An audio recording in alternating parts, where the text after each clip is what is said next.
Cool, awesome. Let's get started. Good morning, good evening, good afternoon to everybody. Welcome to the webinar, whoever is joining in from the US, UK, India, or wherever you are from. My name is Shashidhar, and I'm hosting this particular session with John, and we are excited to host John. He has been I would say he's like the go-to man for anything to do with Amazon, be it suspensions, negative reviews, flat file errors. That's typically what we're going to talk about today as well. And he's done it all, run businesses himself, runs a team right now who's also ex Amazon, as far as I get it. So he has over 500 clients and solving complex problems for them. So, John, thank you for doing this, and this is all yours. Well, Shashi, thank you so much for having me. And yeah, great to talk to you and your audience. And I'm looking forward to sharing today. I will bring my screen up. Let's do the whole screen. So it's up. Sure. Can you see my screen? Yes, yes. And does it look Perfect. actual slideshow now? Yes. Yep, yep. Perfect. Cool. Love it. So yeah, if you have any questions throughout, if anyone has any questions, feel free to type them in the chat box or in the Q&A box. I'll try and answer as we go through. If anything's not clear, Shashi, you can also chime in if you want to and say that doesn't make any sense. And yeah, take it from there. So, what we're going to talk about today is your Amazon problem solver. So, talking about suspensions, negative reviews, flat files, and a whole lot of other stuff on how to really deal with Amazon support, Amazon Seller Central, and not break your computer in half going absolutely crazy at Amazon. So, what we're going to be going over today, how to fix three of the most critical Seller Central problems that we commonly work through at Seller Candy. And stay on to the end. As always, we'll be giving out these resources and sharing how to get things done even more quickly. So, quickly about what we believe at Seller Candy, because at Seller Candy, our belief is the worst part about selling on Amazon is dealing with Amazon. So we make it so you never need to talk to seller support again. Selling on Amazon should never be about running around in circles after Amazon, trying to fix what should be small issues, which ruins your focus and takes your eyes away from the big picture. It should never be about having too much on your plate that you don't have time or energy to hire staff. And that means doing everything yourself, really. And it shouldn't be about not knowing what to outsource first, which wastes time that could otherwise be spent on growing your business. At the end of the day, I know I've had it. I'm sure Shashi has. Like, you'll grow in your business, you work all day, you feel like you've had a busy day, you look back and you're like, oh, I didn't do anything that's actually growing my company. It's just doing operational stuff all day, every day. We also believe selling on Amazon should not be about waking up in the morning and immediately starting to fix problems that you didn't cause. It's not about grinding 24/7. That's not this business model. And it's not about finding some secret marketing tactic that no one has ever heard before to win on the platform. It's not about hiring some complicated hiring and training process. And that's it. So you're going to learn how to leverage expert assistance to create time and space in your business to scale your revenue. How to position yourself as the owner rather than the operator in your Amazon business. I've got a thing here to do. And how to grab an expert that knows exactly what you need before you even need it. We'll show you that at the end. So a little bit about me when I had a suit on. Founder and CEO of Seller Candy. We've served over 1,000 clients now. We've done more than before that. I was a seller. I thought I was a big seller at the time. Maybe not so much now. We did more than 5 million in revenue as a seller on the Amazon platforms. Since then, we did some consulting. I sold $1 million of Amazon consulting to different brands. And I've run Amazon-related businesses for the last 10 years, which I thought was 5 years. It's now 10 years. Time goes very, very quickly. I also get to speak at conferences and to people like you. So welcome, everyone. So quickly, let's get started. So what I'm going to share with you first, how to solve Seller Central issues effectively. So that's solving them faster and more efficiently without setting up some intricate system or intricate process or grinding through them yourself. So I'm going to share with you the actual processes we use at Seller Candy. So I'd recommend pen and paper or screenshots so you remember it. And as they always say, if you can write it down like you're going to teach it to somebody else, you'll be able to follow your own notes at some point in the future. So it's a Monday morning. 6 o'clock in the morning, you check your phone, which you shouldn't do in bed, and it's a suspended listing. And we all know who's behind that suspended listing, don't we? It's Dr. Bezos. He's sitting there on his yacht, suspending your listings. So this is exactly how our agents go about solving a listing suspension. So this is all going to seem some of it basic, some of it more advanced, but there's method behind the madness, and I'm going to take you through the steps, and it'll all tie together at the end. So immediately, you raise a case to Amazon Sales Support and ask them what they believe the issue is. There's a reason behind this because you need that case ID number. I see a question coming up. That's not it.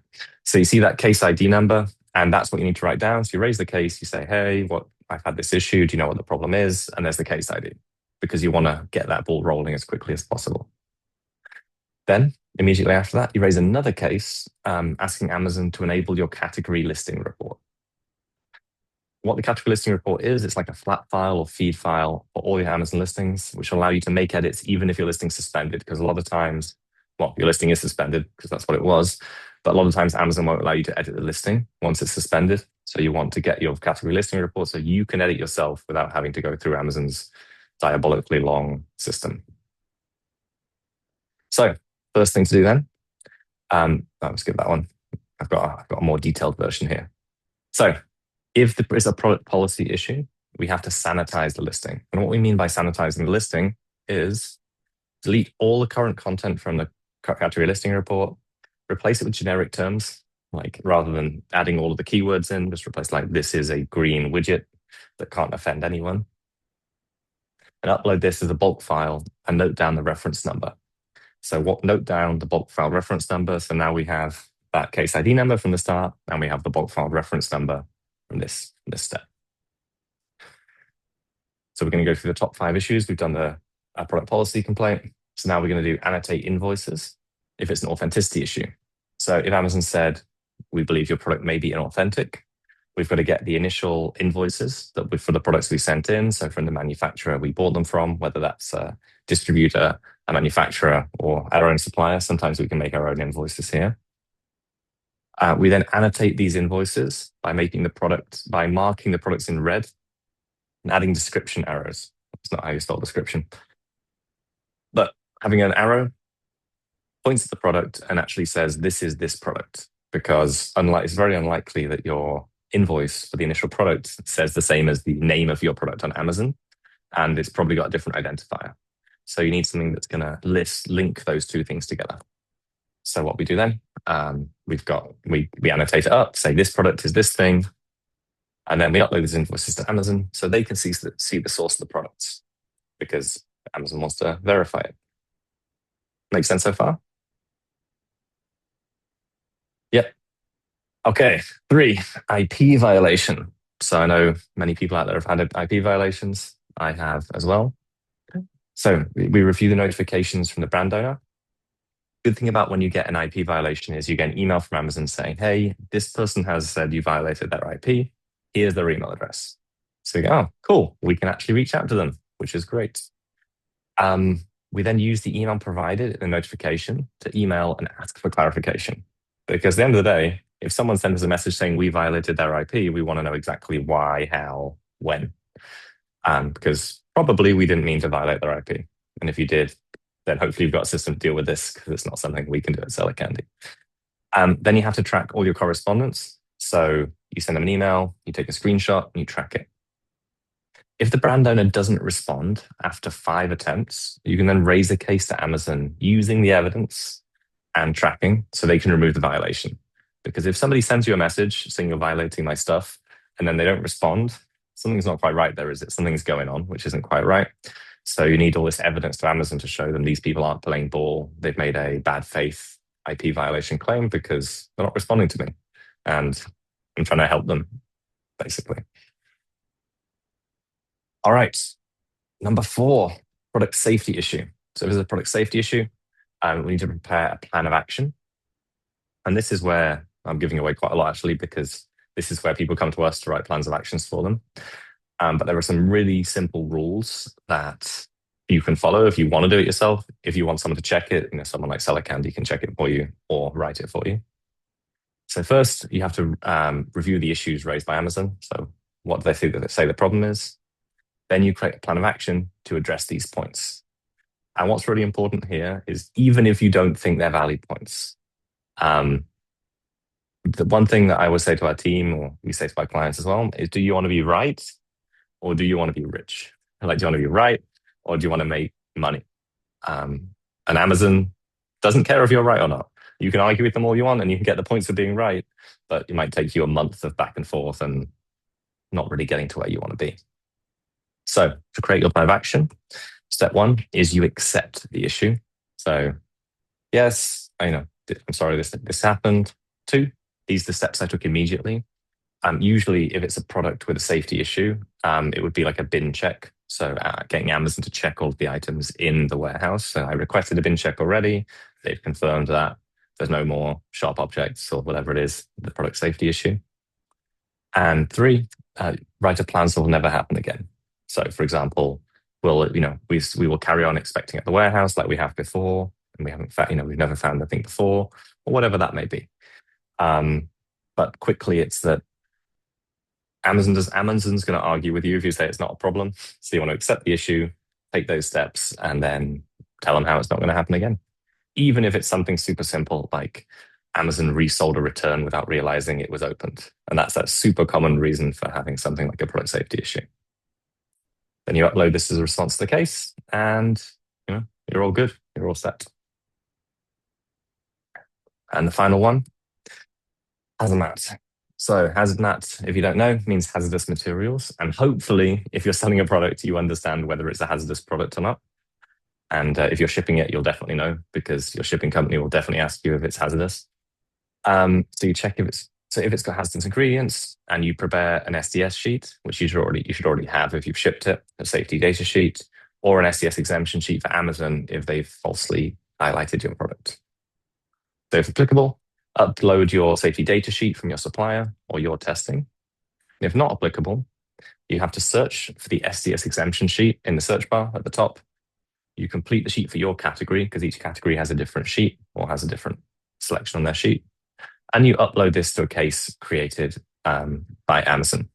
So you upload it and that's it. That's how you get it done. So what if this doesn't work? And this is a question I always get. So yes, I followed all the steps. What if it doesn't work? If Amazon confirms the listing is compliant, but it's still suspended, then you have to delete it for 24 hours to reset it, then re-upload. At this point is the point where people get scared sometimes because you spent so much time growing your brand, growing your product. You don't want to lose all your reviews and you don't want to lose all of your sales history. And from our experience, and because it is, Amazon, once you upload a product, it's no longer actually kept in your account. It's kept in the central catalog. So even if you delete the product, it will remove from your account temporarily, but you're not going to lose your reviews. You're not going to lose your sales history. That's what you have to do. You just have to delete it, 24 hours, relist it. Everything will still be there, including your inventory. Just trust the process. What if you're still having issues? Good question, John. This is when real time comes in, real time investment. But talking on the phone is the fastest way to get this done. And what you have to do then, let's go back. What you have to do on the phone is you call them up and you say, "Hey, I'm having this issue. Product suspended." And they say, "No problem. We'll create a ticket for you and we'll see what the backend team says." And you say, "Oh, no need. I created a ticket already. That was step one. Here's the case ID of the ticket I created, so you can look up what they said." And they say, "Okay, cool. That's good. So I'm going to try updating your listing for you. I'm going to try doing a bulk upload, changing everything and making it nice and easy in case it was a bot that caught it." And you say, touche. I've already done that as well. Here's my bulk file upload number. I did that in step 2. Yeah, it should be fine. And they go, "Oh, okay. Then we're going to have to do what we call a delete relist. We're going to have to delete it for 24 hours, wait and relist it." And you say, "Oh, I did that as well. Here's the tracking. This is the time I did it." And they go, "Oh, okay. So we've done all the stuff that we would do anyway. You've done that already. So I'm going to have to put you through to our leadership team or escalation team who can help you get this refreshed." And because we've done it now, there's no longer a 2 to 4 day gap in between every one of those things. We did it ourselves. We did it as quickly as possible. So, we've skipped all these steps. And there wasn't a magic pill, we didn't slip any $100 bills under the door. And the ethos that we follow at Seller Candy is if I can tell them exactly how to solve the issue, they can follow my process, and I don't need to go back and forth forever on these cases to get things done. So here's a quick breakdown of the process. You download Amazon's flat file for your listing, which is the category listing report. You make edits, make the clean version. You delete it if you have to, wait 24 hours and re-upload. And if you get stuck there, you just call until Amazon finally agrees to refresh your listing and you can get back up and selling. So here's how the process works. Download, edit the flat file, delete, relist, release, and upload, and call them. And that's basically it. And we're really flipping the issue resolution process on its head, because we're doing it first rather than waiting for them to tell us what to do next. Make sense? Want to do another? Okay, let's do another. So you have an unfair bad review. What can you do? And we all know who's on the other end rejecting your hard work when you try and fix those bad reviews. It's Dr. Bezos again. Always there, always rejecting. So this is how our agents go about removing those bad reviews. So there are two main ways that buyers can leave reviews on your products and on your account. One is feedback on the seller account.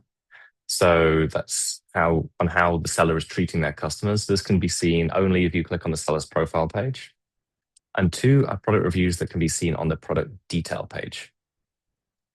So quickly, just showing how to remove on the seller feedback page, because not everyone's done this before. You have to log into Seller Central, go to Performance, Feedback. You'll find it over here. If these are any negative ones, it's 1 to 5. Ones would be negative. You can go onto the right, you do the drop-down menu, click Request Removal, and you can request removal of anything related to shipping or products if you're an FBA seller, or anything that violates Amazon's guidelines. So if you're an FBA seller, you can pretty much request removal for anything that isn't to do with you personally giving them customer service, because it's nothing to do with you. If you're FBM, so if you're shipping yourself, then actually anything to do with shipping is still you. So you still have to leave that on the profile, and Amazon wouldn't remove that.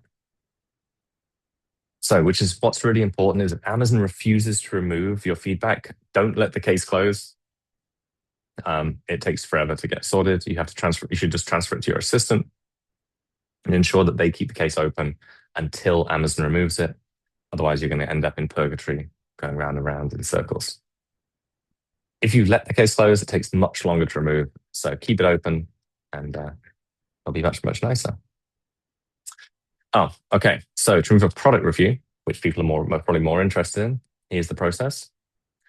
So you can report abuse from the product detail page. So if you're on the product detail page, you'll see the report abuse button here. If you do that, you have to write a clear reason why those details are inappropriate. And that means sticking to Amazon's guidelines. The reason you have to stick to Amazon's guidelines is that they will see this as fraud if you don't stick to their guidelines. So you can't just go around reporting every bad review as inappropriate. It has to actually violate the guidelines. So be for a different product, using foul language, something that Amazon doesn't like.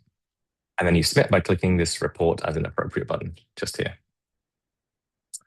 Second thing you can do is contact seller support. So basically you can raise the same thing you did there, but as a case. So contact us, product reviews, and then just use this template, take a screenshot, fill it in, send it to seller support, and you should all be good. And for brand owners, you can find the order ID, the person, in the brand analytics dashboard. And that's super amazing because we didn't used to be able to do this. And you can send them one message. So it better be a really, really good message. And you also have to stay within Amazon's guidelines for these messages. So you can't say, please remove the review, I'll pay you. You have to say, you have to help them with their product and their order so that you can resolve their problem. And then hopefully they change it, because we can't do anything else. All right. Makes sense so far, Shashi? Any questions from anyone? Or you? No? Okay. So, John, you've told me how to fix some of the hardest to solve issues in my account. But what if I have technical problems during this update? That's a question I get often. So what if you have an error code on a flat file during an update?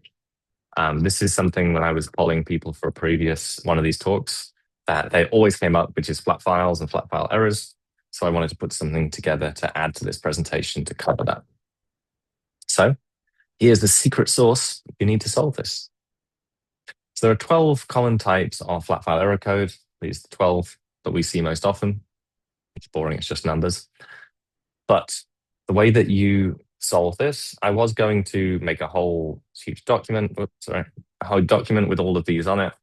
Um, but I realized that I can't really teach this all in a 30, 40-minute presentation.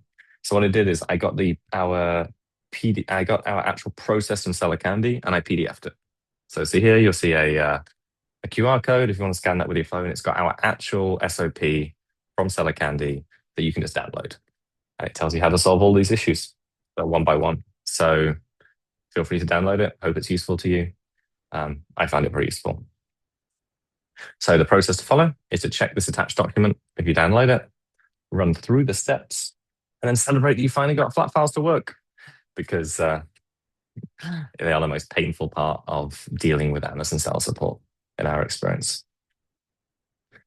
So, for example, here's one of our processes. I'm not actually going through it, but it just gives you a step-by-step process to go through to solve these type of issues.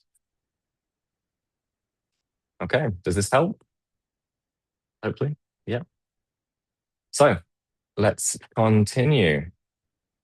Part 2 of the presentation is getting expert support without the drama. I wanted to cover this because it gives some more kind of nuance as to how we at Seller Candy see the way of getting support, whether it's from someone like us, someone like Xhpment, someone like like any other provider. So our ethos at Seller Candy is that assistants must be experts, because the problem is if someone we hire isn't an expert, then we have to teach them what to do. And if we've hired them because we don't know what to do, we get ourselves in this kind of circle of never getting anything done. So a lot of people before coming to us hire from, whether it's Upwork or Fiverr or Indeed or Monster, but they end up with employees. What happens when you hire an employee to support you? If it's for this low level stuff, you constantly ask for guidance because it's actually very complicated. Problems don't get solved. You can't trust them to take care of your livelihood. So you check everything they've done, which is a waste of time. And then that's basically wasted time, money, and finding, hiring, training someone who isn't going to get the job done, which is just lost opportunity cost, which is one of my missions, is to limit lost opportunity cost. So you need someone who can reliably take care of the busy work so you can focus on growth. Here's some amazing reviews of Amazon Seller Central, which I thought were hilarious. So someone had a slide, someone put the slide in for us. Sign up for ulcers, diabolical, 5 months wasted through incompetence. I'm glad this isn't reviews for either of our companies, but seller support. So how can you get that team you need without hiring a full-timer who knows your business? And how can you access real experts and still have that be affordable? Our answer to that is experience and numbers. You need access to a larger team who are well paid and more well paid than your business can currently reasonably afford. And why is this good for you? You get access to a team of real experts with a deep understanding of Seller Central's processes. You can eliminate the need to source, hire, and train staff to manage the back end work for your business. And there's no need for oversight because you can trust the work will get done and done right. And it's totally scalable. So you can start with a small amount and it can go bigger as you add capacity and grow your business and grow your team. Okay, that was just a little sidetrack. So step 3 of this presentation is how to know what to give your team or assistant. So how do you know which area they should focus on first? And how do you know where you're leaving money on the table? Good question. So what we believe at Seller Candy is that you should do a Seller Central gap review. This is something which we do for all of our clients when we onboard them. And it's something that I just want to share with you as a process because we found it super powerful and super useful when working with people and when knowing what to give your assistant. Because if you hire a team, how do you know what to give them first? This is the answer. So what's the aim of the gap review? evaluate all aspects of your Amazon presence, provide all the logical steps you could take to smash your revenue goals, and give you a fresh perspective and an unbiased view of what you're doing now. Then at the end, the triage system lets you know which changes are going to make the biggest impact at the fastest time for the lowest cost. So, element one is the current state of your business. I would suggest getting a Google Sheet or Excel spreadsheet and creating some columns and just going through every part of this that we're going to go through now and just adding everything to this long list. So, for example, start with the Seller Central backend, go through all your settings, the FBA settings, how everything's set up, whether you've got inventory placement, whether you've got inventory placement turned on, what every setting is in your Amazon account. Go through all of your listings. I see a Q&A coming up. Yeah, cool. I'll answer that question at the end. Going through listing errors. So, looking to check, is the content on the back end the same as the content on the front end? Do all of the storefront listings actually link to the storefront? Are all of the variations in the right spot? Is everything as it should be? Marketing overview. So different types of ad placements, ad spend, campaigns. Is everything spending as we thought it would? Do we have any campaigns there that aren't supposed to be there anymore? There's a lot of questions there. Buy box suppressions. You'd be surprised how many sellers have buy box suppressions they don't realize, whether that's a real suppression with the product totally down or just not winning the buy box because of some metric has not been hit. And sometimes it's not even the metric that's not being hit. Sometimes it's just that Amazon has messed something up and the product no longer shows and has the buy box on its own listing. Account health issues. So looking through what's the account health score, how's voice of the customer going, are any products in danger of suspension through voice of the customer? And expansion opportunities. Everything's still moving. And expansion opportunities. Are we selling in all the correct marketplaces? If we're in the US, is it worth expanding to North American remote fulfillment? Is it worth sending inventory to Canada or Mexico? Just going through all the potential opportunities. Then impact. So we've got this huge list now. We've been through those 6 things, asked 100 questions. We then look at impact. So 1 to 10, next column in your spreadsheet. Is this a 1? Why did I add it to this sheet? Or a 10, this thing would totally transform my business if I managed to make it happen. So go through, rate everything. How much difference will it make? Look at each section from point by point, evaluate what the difference is going to be. And it takes the stress out of knowing what you should be working on because you see all the 1s and the 10s and everything in between. It gives you an idea of, okay, this is a high impact item. Then we have another column for cost time analysis. So you evaluate the amount of time it's going to take to fix or improve something and approximate the cost, how much it will take to implement that fix. And then you check this against impact. So you've got impact rated and you've done cost time rated. And then you can see if something is not going to make a big enough difference. Maybe it's going to make a 10, but it's going to cost you $1 million. Depends how big that is for you. But might not be something you want to go after because there's some more 8s and 9s and 10s that are only going to cost small amounts of money to make a massive impact in your business. Which brings us to the final element of priority.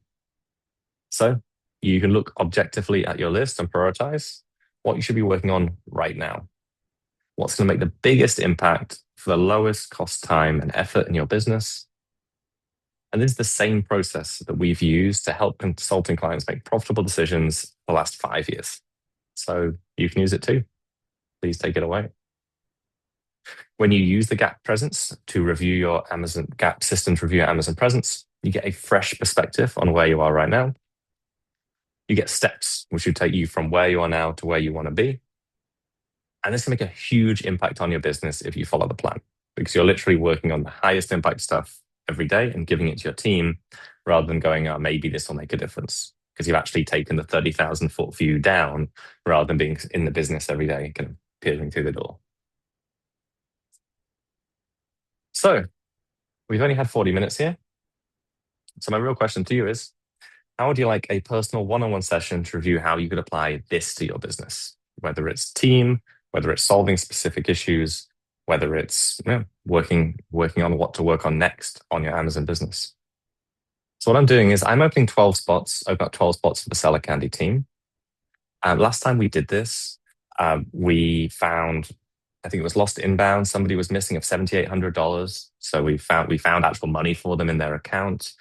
And we worked with somebody else on this, and product had been suspended for 9 months, and they were totally stuck with it. We dived into it during one of these reviews and found out what the problem was. Within 3 weeks, they were back, and they'd lost, I don't know, tens of thousands of dollars in those sales. And that's just the tip of the iceberg. We always find something that helps people save money or make money when we do these reviews and these sessions.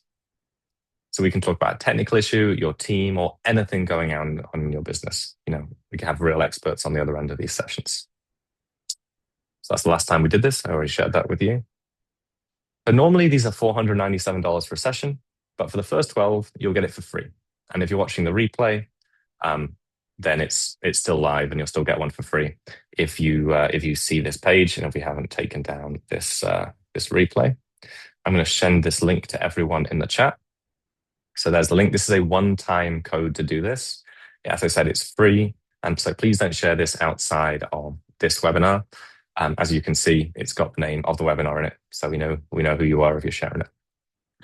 Okay, so if you want one, the link is in the chat, which I just shared. And we have a few minutes for some questions, which I just saw a couple come in.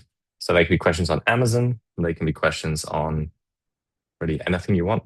I'm open to answering anything if I can have any expertise or if I can legally answer it. Sure. Awesome.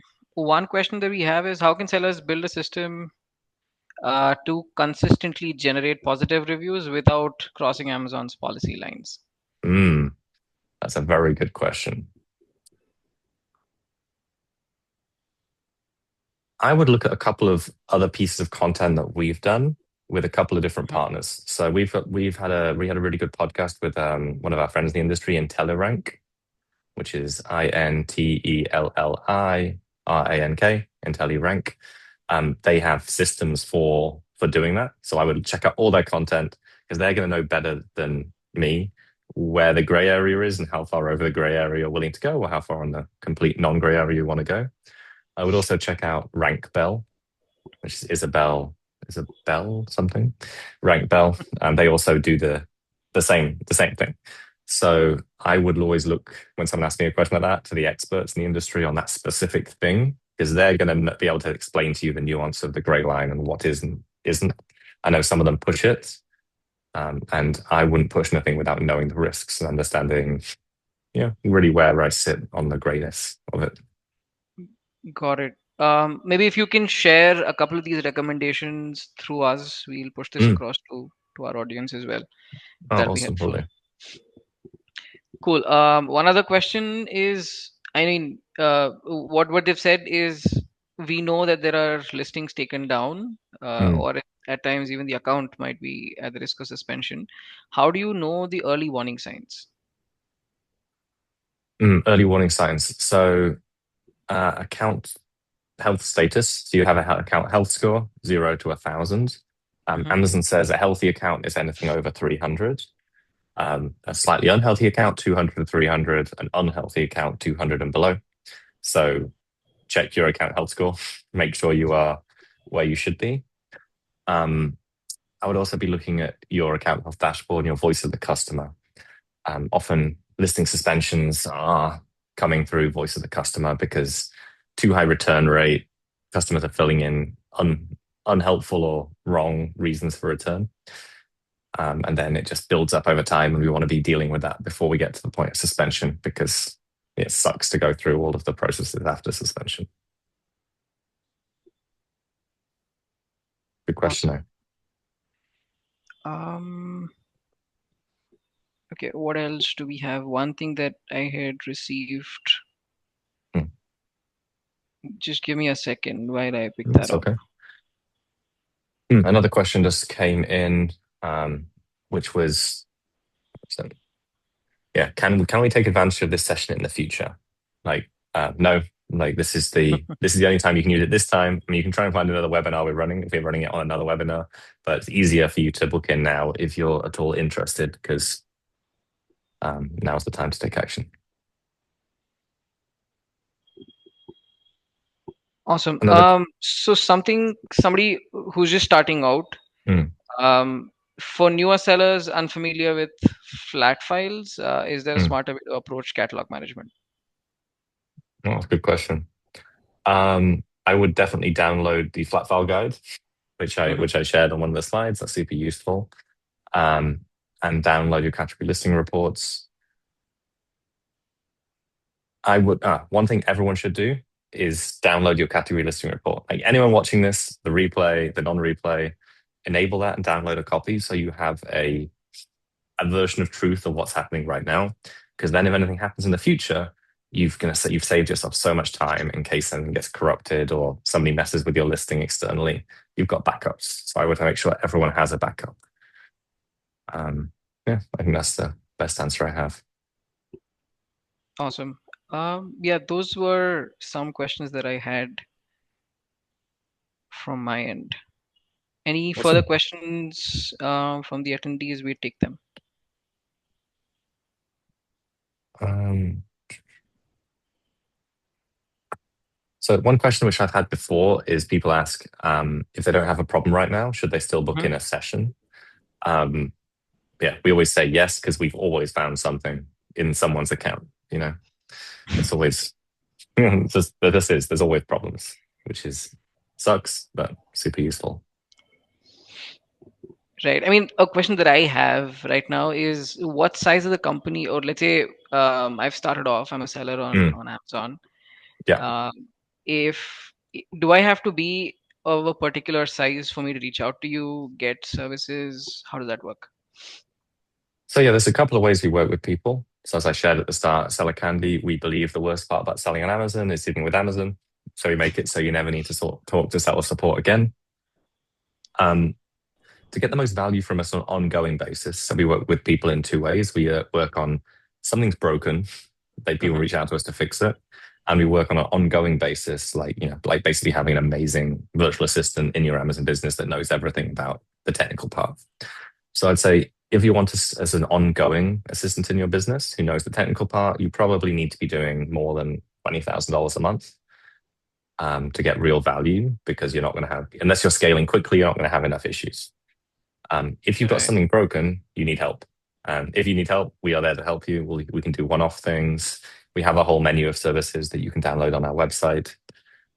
If you need us, you know you need us because you are banging your head against the computer going, I hate this.